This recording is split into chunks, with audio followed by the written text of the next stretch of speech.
Man, well, if you hadn't had your coffee yet, have a little bit of Matt Fraser to start your day. Hello, ladies and gentlemen. I am Rory McKernan at the Day at the Games desk with Pat Sherwood, Caity Henniger, and Tommy Marquez. It's Saturday, which means that for the first time actually in history, it's the fourth day of competition. The individuals threw 7 events, 2 workouts on the schedule for today, 1 known and 1 unknown. But let's get back to that man, Matt Fraser. He's addicted to the books, the textbooks, and doing well. He also seems to be addicted to winning because he's burning it down this year. He's crushing it, and you know, we were guilty of this too, right? You'd hear the rumors. Okay, if somebody won the games, it's potentially because Rich Froning wasn't there competing. I think what Fraser's doing, if he continues to do even half as well, that we can't say that if Froning was here, Fraser would be doing the same thing. He would be beating him up. I can't believe you're speaking that name. That's I'm like Voldemort. sorry. You cannot invoke that name. I'm ready for the hate mail. Woo. Well, I think Matt Fraser, we talked about it yesterday, he is very driven right now, but we have to, remember last year on Saturday, we had a rope climb event that he didn't do very well on it. So we're hoping that he's worked on that weakness this year and that he comes out here and he stays atop the leaderboard, but we'll see. I think he has worked on it. You look at that package and it's hard not to be impressed by what he's doing. It's a record-setting performance right now. Through 7 events, it's the lowest average finish ever for any CrossFit athlete at the games. And then you look at the lead he had last year going into Saturday. It was 88 points, but then you take a look at his lead going into Saturday this year, and he absolutely blows it out of the water. 142 points, some of the largest leads we've ever seen over second place. It's hard to imagine now that he doesn't have to focus on school that he's going to let this go. I know you're a numbers guy and you love numbers. He came in with 88, but remember, he left down by 30 last year on Saturday, so anything's possible. But let's hear from Matt himself. Miranda Oldroyd caught up with him midday yesterday. All right, Matt, overall leader after the event so far, and I think now is where we're seeing you in your element. How are you feeling about the 2 events tonight? Pretty excited for him. I really like the format of the snatch event at regionals, so it's pretty cool that he translated it over to cleans. And then I think double DT is just going to be fun. It's going to be a good race. Got a lot of good guys who can cycle a barbell in the final heat, so it'll be a good race. It'll come down to the end. Are you more a fan of double DT than you were of heavy DT last year? I know you did very well at the second place finish. I like them both. They both hurt. I'm excited to try double. When something like double DT gets announced, how do you put it out of your mind and focus on what's next? I don't really put it on my mind. I mean, just know that it's coming. Nothing really to think about. It's just going to be 10 or so minutes of pain, and then it's over. What's the goal for the clean ladder right now? I would like to win it. But who knows? I mean, a lot of strong guys here. It'll be some tough times to beat. Thank you. Thanks. So Matt, actually, with some predictions that ended up coming true, he burned it down in his heat. What do you think about his performance there on double DT? Well, I was super impressed overall. I mean, he steps up to the plate and does what we expect of him. It's the smash a barbell movement. It's like his 4th second place finish overall. It's kind of hard to argue with that type of performance across the weekend, and I just don't see who can stop him. All seconds on Friday, and that put Matt Fraser, as we already mentioned, squarely in first place. But a look at your overall results after 7 events. Ben Smith and Alex Anderson in 2nd and 3rd. We'll talk about how they got there in just a moment, because tremendously large moves that both of those men made. Scott Panchik's in the top 4, and Josh Bridges rounds out your top 5. Panchik, Anderson, Ben Smith. Huge moves on Friday. These guys jumped all the way up. Ben Smith going from 10th to 2nd, gaining 8 places. Anderson, a very impressive athlete, drops into 3rd. And Scott Panchik gained himself 10 places in one day. Going the other direction, one of our dark horses, Brent Fikowski, goes from 2nd all the way down to 8th. And BKG, last year's 3rd place finisher, drops himself down to 11th out of 5th. Pat, crazy leaderboard, moving all over the place. What really jumps out and grabs you? I really like Alex Anderson. I think, leading up to the games, we thought he would have a very strong showing, and thus far, he's doing fantastic. Of what we know of the future events, I don't see anything really tripping him up, and I don't want to oversimplify what being well-rounded is, but take a look at this guy. So at 210 pounds, he's 12th on the trail run. He's 8th on Murph, so you would think he's likes the long, light grinders, but then he wins the squat clean pyramid. He's insanely strong. He's coming back. He's got 1 year of experience under his belt. I think it looks real good for Alex. Caity, the defending champ, Ben Smith, last year made moves on Saturday. This year, Friday was huge for him. Yeah, and I think if anyone's going to push Matt Fraser, it is going to be the reigning champ. Ben Smith, sitting in second place, he knows as a veteran this is a long weekend. He knows that he can make big jumps, but he's very consistent across the board, across his career. So I think if he continues to do what he has been doing in these workouts, he loves the heavy barbell. He's very much like Alex Anderson, only he's been here a few more times. So we'll see where he ends up at the end of the weekend. All right, Tommy, we can't talk about the good without talking about the bad. Brent Fikowski, one of our favorites coming in, and BKG, who was obviously fantastic last year and a favorite as well. What happened to those guys? Well, things started out pretty bad for Brent Fikowski with a 28th in Murph. He was last off the run. We thought he was just kind of gaming it, but he didn't necessarily improve that much overall in the workout. It was kind of surprising, and then things went from bad to worse with him, taking dead last in the squat clean pyramid. He ended the day 14 points away from first. He walked into the day 14 points away from first, ended the day 210 points away from first. It's just a massive swing. And then Bjorkman dropping out of the top 10. He started the day in 5th, actually moved up to 4th after Murph, and Pat even called it out. We thought this is where he's going to start creeping, right. And had a couple of bad events, but just outside the top 10, he's not going to be in the final heat to start the day. It's a sneaky spot for him. Back to Matt Fraser, we did the math after the final event last night, and I was like, well, why doesn't he have a 152-point lead? And he got a second place in that double DT, even though he beat his heat. And I was thinking, well, where did that score come from? And we were talking about these CrossFit kids who have grown up and they're now in the game. Samuel Quanton in earlier heat sets the time to beat an event record, and he's only 20 years old. On a barbell workout, right, on double DT, if I was Samuel Quanton, I would be so stoked. First place on that, and quite frankly, could have done it just a hair faster because his very last repetition, he didn't quite finish it, had to redo one more. So his last couple of events were an 8th and a 1st, so he's on an upward trend. Keep your eye on him. Yeah, I think what was really impressive is just being able to, focus in and going out there under the lights in the tennis stadium on a Friday night and to be able to put together that performance. Very impressive from the 20-year-old. Yeah, and these are the type of moments that for him as a rookie, getting to get an event win against some of the top dogs that he can kind of look back to as bright spots and kind of fuel his training for the next year or even years to come. Oh, you can say that you beat Matt Fraser and Ben Smith at the games, and an event's fantastic. Bucket list achieved, right? So the men's competition starting to separate tremendously with that massive lead for Fraser. The women's is almost the opposite. 1st through 5th place separated by just 32 points. That is Brooke Wells holding down the 5th place spot. The reigning champion, Katrin David's daughter, moved into 4th. Sam Briggs breathing down the neck of Sarah Sigmund's daughter.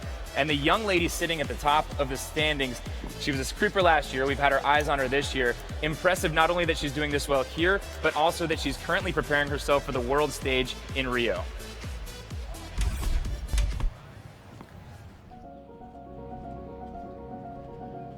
My name is Tia-Clair Toomey, and I am 23 years old, and I work out of CrossFit Gladstone. I am a business owner. My fiance and I own CrossFit Gladstone in Queensland, that's in Australia. Set, go. I am 2015 second fittest woman on earth. Last year I didn't really know what to expect. The fact that I came second at the CrossFit Games, the fact that I even podiumed, it's still I still question myself and ask how the hell did I do that?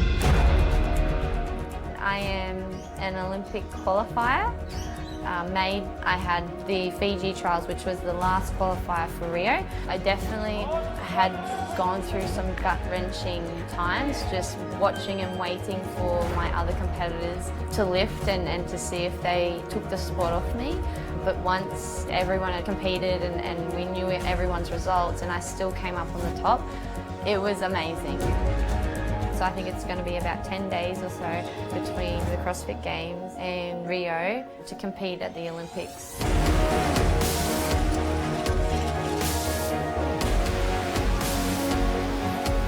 I'm so proud to be able to say that I'm going to go to the Olympics as well as the CrossFit Games and experience it. That there is more of an achievement for me right now. It might jeopardise my placings or something at the CrossFit Games, but I'm going to try really, really hard not to allow it, because when I'm at the CrossFit Games, that's all I'm going to be focusing on. And then when I'm at the Olympics, that's all I'm going to be focusing on. there is so much more work to be done, and I want more, and I'm capable of more. Winning the CrossFit Games would mean the world to me. I still need to be working hard for it, and I'm going to give it everything I've got, and we'll just see what happens. In traditional sport, the Olympics has long been the gold standard, right? That's where you're trying to get, and then the CrossFit Games obviously is the test for the fittest. We know what it takes to get and do well, just to get to the CrossFit Games. How amazing is that she can manage to even qualify for both? I'm just fascinated by this. These are two achievements that are lifetime goals in their own right. She's not doing both. She's doing both in this pretty much the same month, within 30 days of one another. It's hard to wrap my head around it. It's interesting just to see how one, training for one kind of complements the other. She's in two very, nice sports which go hand in hand. So I wish her nothing but the best down there in Rio. 09 games, weren't you also trying to do like the World Eating Championship? Yeah, well, no, balancing something those like two? that. It didn't work out. Caity, so no surprise that she's towards the top, but she got there in a much different way from last year. What does she need to do to stay on top? I think she really needs to stay consistent. She's had some really highs and some really lows here, and she's very strong. We all know that, but she started the day yesterday, first after the swim, went down 16 points after Murph, and then after the squat clean pyramid, she had a 57-point lead. She ended the night 4 points up. But for her, it's the long grinder workouts. She's got to be able to stay consistent there. We all know she's going to do well on the strength events. So we'll see if she can do that this year and be at the top of the podium at the end of the weekend. Last night, double DT, when Sarah Sigmundsdottir made her move, we thought that maybe she had jumped in, or grabbed the overall lead. She didn't, but she's breathing down her neck. Tommy, what do you think about Sarah Sigmundsdottir? I thought she had a little bit of what Caity said Tia needed, was some consistency. Nothing that really jumped out early on. 11th in Murph, a respectable finish. 17th in the squat clean pyramid, which is actually kind of surprising. Thought we'd do a little bit better. But you know what? She stepped up to the plate in double DT, got her best finish of the day, a third. She kind of walked away with an average finish of 10th for the day. When other athletes were kind of jumping all around, she stayed pretty steady, and that showed with how much she made up ground on Tia Toomey. So a woman you don't want breathing down your neck, and then 6 points behind her, another woman who has been a champion before, been on the podium. How's Sam Briggs doing? She's doing great, man, and she knows herself so well. I mean, when the squat clean period came out, she was like, well, this isn't going to go well, and it didn't. It was by far her worst event, but Sam's also a seasoned competitor, and she knows if she looks at an event and she has the opportunity to suffer and gain some points, she will pour heart and soul headfirst into that to try to do it. And she almost wasn't here. We had athletes showing up 1, 2, 3 weeks early to get acclimated. She shows up the day before the competition starts, jet lagged, can't sleep, her internal clock's off, and she's sitting in third place right now. I mean, that is a fierce competitor. Yeah, we had a little bit of a kerfluffle trying to get back here from Santa Cruz, and I was having a road trip. I was telling Sam the story, and I was like, and then I'm so tired. And I just stopped mid-sentence. I was like, right. I'm going to stop talking about that. All right, behind those ladies, actually in fourth place, is the reigning champion, Katrin Davidsdottir. How she got there was a very impressive Friday. Many women making moves on Friday, including Cara Webb, 12th to 6th place. And then there's Katrin. She jumps 6 spots down to 4th. Going the other direction, Annie Thorisdottir falls from 5th down to 9th. And Tennille Reed, who started very, very strong, is down all the way to 8th place. We'll get to her in just a moment. But let's talk about these women. Who keeps moving? Who keeps going in a good direction? Well, I think Cara Webb, you just said it. She went from 12th place to 6th place, a huge jump for her. She ended the day 4 top 10 finishes the last 4 events. So I think, she hasn't been happy with her last 2 games appearances. I think she's hungry. I think she's strong. I was super impressed on the clean pyramid last night just to see the pace and the strength that she has. Sets herself up very well here going into Saturday. I think it's Katrin Davidsdottir. We're basically reading off that graphic there, but she really bookended her day with amazing performances. A 2nd in Murph and then a 1st in double DT. And I think the DT performance was extremely impressive to me, despite it being in her wheelhouse, because if you look back on day number 1, she had an almost catastrophic finish, 38th, 2nd from last in the deadlift. For most athletes, that can derail you, get you out of your mindset. She stepped up to the plate in DT. You could see it on her face. She was going to win this one. She did, and I think she's going to ride that momentum. The workout that's been announced for today features an implement that's never been used before in the CrossFit Games. The CrossFit Games continue to evolve, and that's really due in large part to our partners, Rogue Fitness, who basically makes all of Dave Castro's dreams come to life.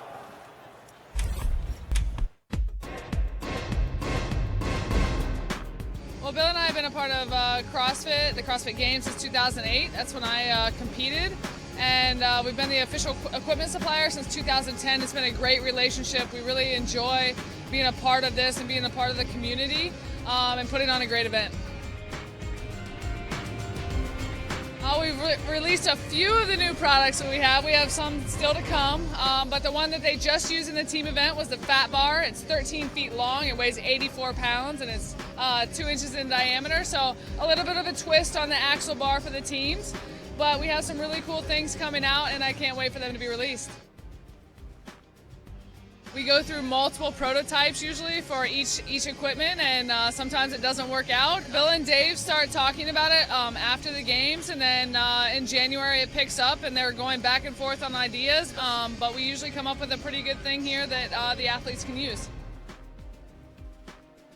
So we brought about 30 trucks out here. It's 1.4 million pounds, and just Zeus alone is 85,000 pounds. So we have 1,200 barbells here, about 300,000 pounds of bumpers. So it's a lot of gear. We have about 40 people, just employees that we brought from Rogue and kind of around the country that contract with us that we've met along the way, and they've been here 3 or 4 years. But we could not do this without the help of the volunteers. I think it's so great that they come out here and they work hard, and they have to lift a lot of weight and they got to move a lot of equipment, but we definitely couldn't do our job without them.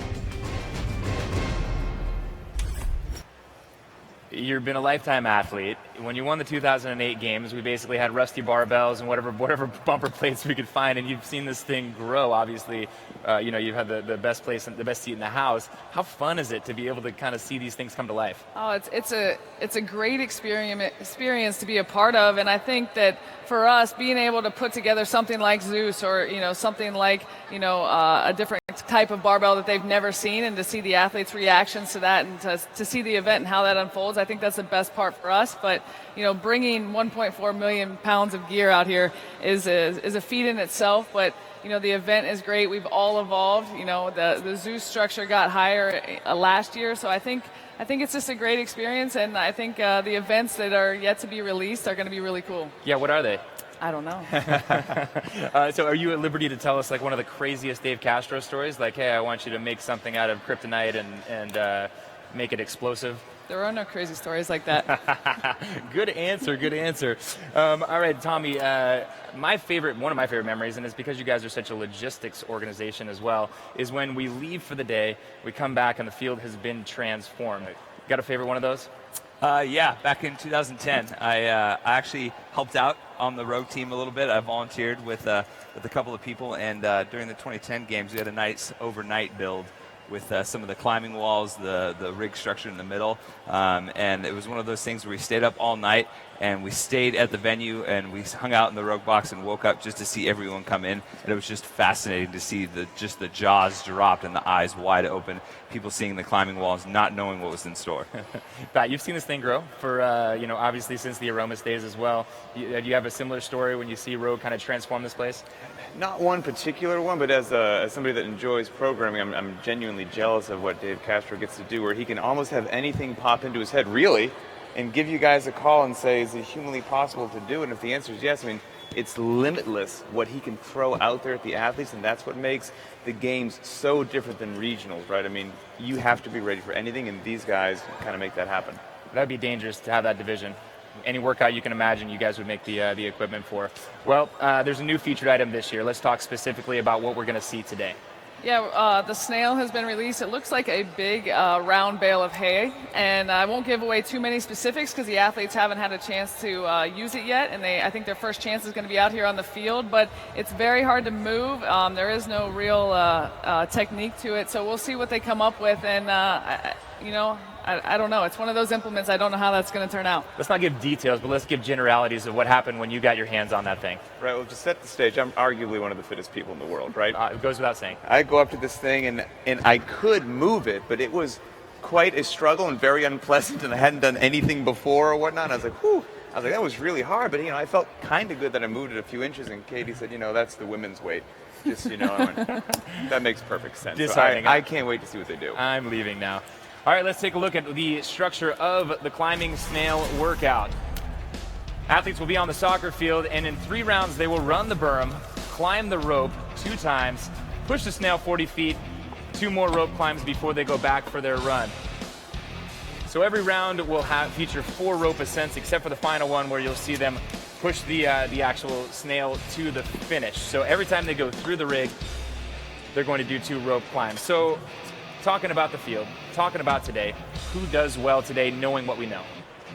Man, I tell you what, I'm going to keep my eye on Patrick Vellner. This is a kid that when I watched him at the East Regionals, he was up against Fraser, and for a rookie that hasn't been to the games, he didn't look like he was intimidated by Matt Fraser. He competed just with all of his heart and actually tweaked himself in the first event. Dave Castro said, "Hey, good luck, we'll see you next year," and he was like, the heck you will, and went on to take second at regionals, and now finds himself sitting in 7th with just 2 days of competition left.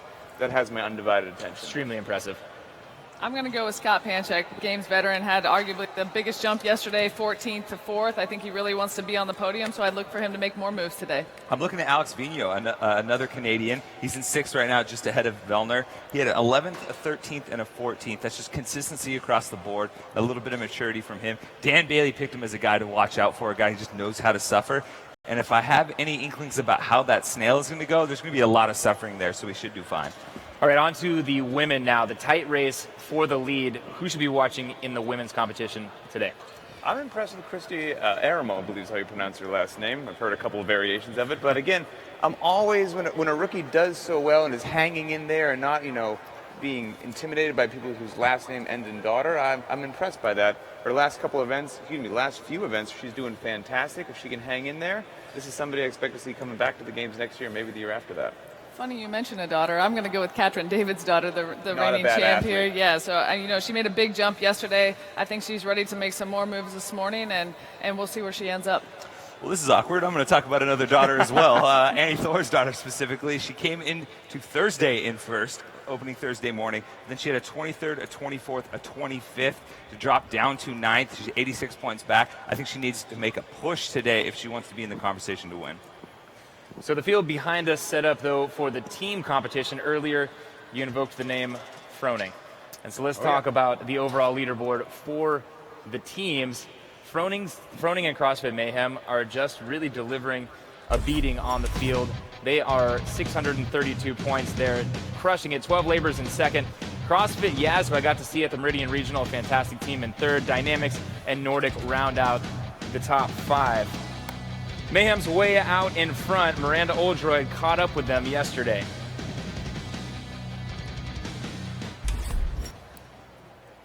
And then we didn't get to see it because, we're back. I was excited. Let's talk about the dominance of Mayhem. Are you surprised? Not really. The only thing which, and I don't want to, I said something about Froning in the beginning of the show, so I don't want to push my luck.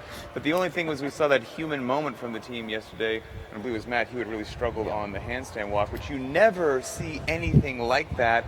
So they're doing incredible. They're crushing it, but they're still made up of human beings. You never know what's going to come out, and other teams can still make a move. So it's not over yet. Yeah, and then you talk about that bad finish. Well, that bad finish was a tied for 6th. So good point. Yeah, it's not really that bad of a finish. And then the women go on to take 6th, and everyone's talking about how great of a finish it is. So really, in perspective, they've just been dominant. I was really impressed how they finished off yesterday. The 2 worm implements with a rope climb and then a sprint. They win both of those events. Their sprint tactics were amazing with how they dropped the worm, immediately picked it back up, and other people were hopping over, showed some superior strategy, and I think that's what's boosted them. Well, I think now that you've mentioned that, the Rich Froning thing here at the beginning of the I'll show, take the heat. they're going to come out here this morning and continue to do what they've been doing, and I think they're going to continue to walk away with this thing. All right, well, let's see what the teams face today on Saturday. First up, the triple-double before they hit the berm bob. The bob has been slightly revamped, and then they'll take on the sprint relay just like the individuals will do on Sunday. We'll see how fast the teams can go. All right, so Mayhem way out to a huge lead. Who else should we be watching, though, in the competition?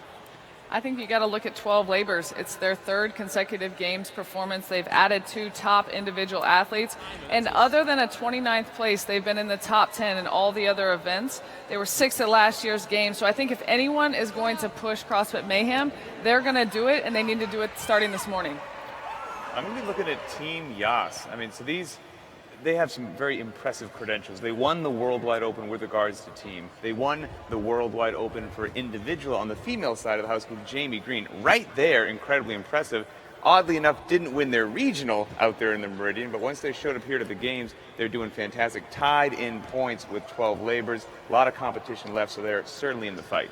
I'm looking at CrossFit Dynamics, or Team Dynamics, the top team out of the East Regional. If you look at their roster, they just have so much talent on it. So for this type of team, it's really just podium or bust for them. If you're going to go out and tell us that you were handpicked to try and win the games and you're not on the podium, then to me, that was not a success at the CrossFit Games. They're in 4th. They're 24 points back from the podium, so they're more than capable of doing that. I expect them to come out with some fire today. Well, we're just minutes away from live competition today. You can watch me and Pat will be on ESPN later. There's a window from 12 o'clock to 2 o'clock, and again from 4 to 6. Those times are on Pacific.